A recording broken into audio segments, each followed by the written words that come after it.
Oi gente, bem-vindos de volta ao canal, trazendo mais um vídeo aqui pra vocês. E antes de mais nada, eu queria falar que se eu pronunciar alguma palavra errada aqui no vídeo, vocês me desculpem e relevem. Então é isso, vamos pro caso de hoje. E o caso de hoje é sobre Thug Burhan. No fim do século XVIII e início do século XIX, os viajantes do centro-norte da Índia eram muito cuidadosos ao fazer suas viagens, já que naquela época aconteciam muitos crimes durante a noite com esses viajantes. Por isso eles optavam por fazer viagens em grupos. Em tese, quando muitas pessoas viajam juntas, apresentam um risco menor, né?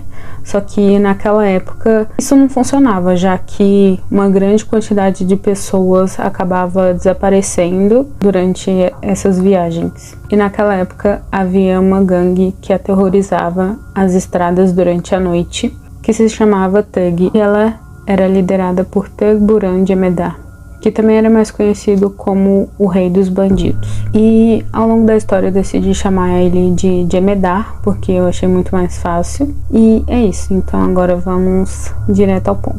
O reinado de crimes de Jemedar, que é considerado o serial killer mais mortal da história, começou quando a Índia colonial se dividia em uma enorme diversidade de tribos, crenças e costumes, chegando a ter práticas obscuras de alguns cultos envolvendo rituais horríveis.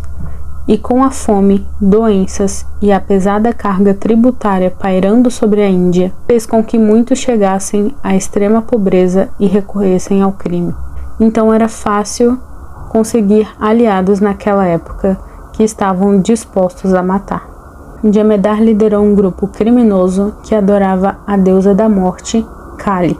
Em um breve resumo, Kali é a deusa da morte do ego, é a esposa do deus Shiva em algumas vertentes do hinduísmo, mas segundo os Vedas, Shiva é transformado em Kali, que seria um de seus lados para trazer o fim da maldade. Segundo o Trantismo, é a divina mãe ou o pai do universo, destruidor de toda a maldade. Os seguidores de Jemedar faziam uma interpretação bem assustadora da divindade. O sangue das vítimas da seita era dado como oferendas à divindade.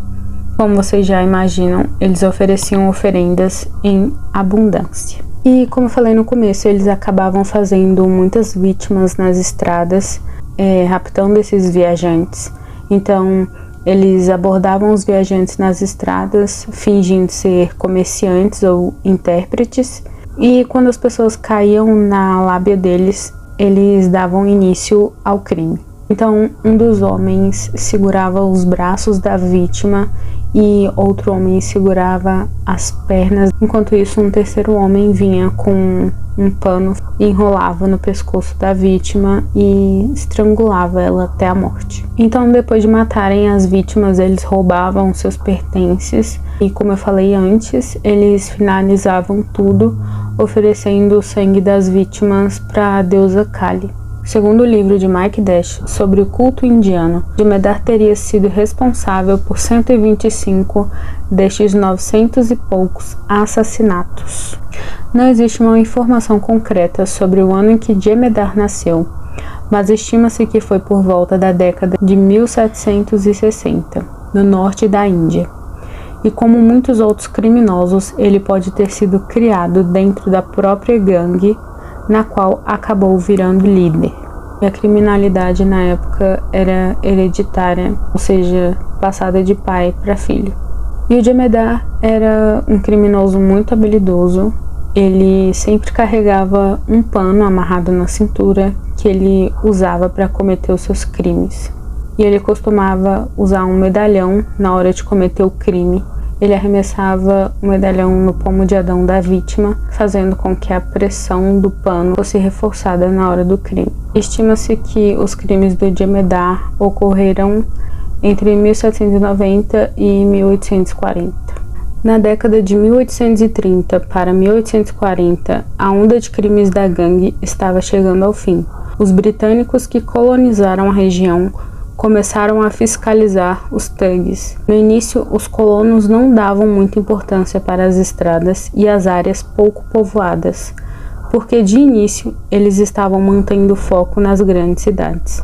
Mas a onda de crimes nas áreas remotas acabou chamando a atenção dos colonos, o que fez com que o superintendente da época, William Henry Sleeman, fosse designado para fazer uma investigação sobre o culto. A jogada para acabar com o culto foi fazer com que um membro denunciasse outro, e quando isso acontecia, o informante recebia uma certa imunidade. As traições dentro de gangues desestabilizam esses grupos, e foi assim ao longo de 10 anos com os thugs, até o grupo perder o poder. E após 10 anos do culto sendo desfeito aos poucos, Jemedar, o líder do grupo, desapareceu. Alguns especulam que ele tenha sido morto e outros que ele tenha recebido imunidade por dar informações e depois fugir.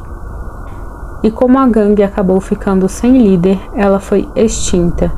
E nos últimos anos, a visão de que os thugs eram apenas uma invenção britânica para aumentar o domínio dos ingleses na Índia acabou ganhando credibilidade na nação asiática, na França e nos Estados Unidos. Porém, alguns historiadores, como o pesquisador Mike Dash, questionam essa afirmação, então é difícil concluir o quanto da história do assassino é realmente verdadeira. E é isso, esse foi o caso de hoje, espero que vocês tenham gostado. E deixa aqui nos comentários para mim o que vocês acham, se essa história realmente é verdadeira ou não. E é isso, até a próxima e tchau!